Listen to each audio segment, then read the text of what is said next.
scrutinizing what they have done, what they have not done. So this 10-year report card is, I think, the biggest issue. To my mind, the promises that have been unkept, that have not been fulfilled, are a real challenge for the BJP. Not to say 300 पार, 400 पार, 500 पार, इन दावों में कोई दम नहीं है. But I think in Rajasthan what they're saying is 25 out of 25. 400 par is far. It is not possible. I can tell you with all humility that the Congress party will win more seats than the BJP. Last time we failed to open our account, but things have changed dramatically. What are the factors you think are favoring you in Rajasthan? I think the last 4 months of a new government the BJP has formed has really left no impression with the people. And 10 years is a long time. They gave all seats to BJP and got nothing in return. Rajasthan has not gained anything by giving all the MPs of Lok Sabha to the BJP.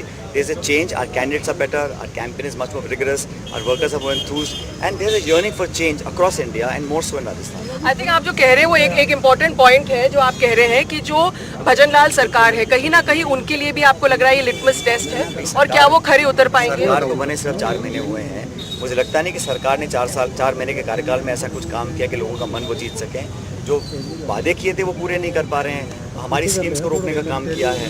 तो मुझे लग रहा है कि ये सारा जो संकट बन रहा है 10 साल का एक लंबा कार्यकाल रहा. लोग बदलाव चाहते हैं और कांग्रेस वो बेहतर विकल्प है जो देश में लोगों को साथ सकती है. हम लोगों ने अपनी सरकार में आप जानते हैं नरेगा बनाया, शिक्षा का अधिकार, खाद्य सुरक्षा का अधिकार, सूचना का अधिकार.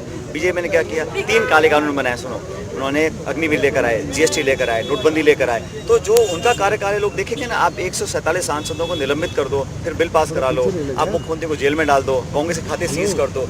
ऐसे तो फिर लोग इस बात को कहाँ भूल रहे हैं. लेकिन कहीं ना कहीं कांग्रेस की वीकनेस रही कि संगठित तौर से चुनाव नहीं लड़ पाई है.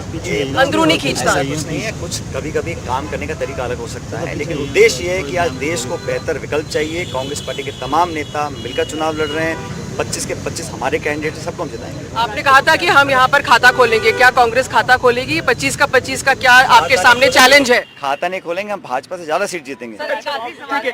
तो that was Sachin Pilot speaking to us. He is going to hit the campaign trail very soon.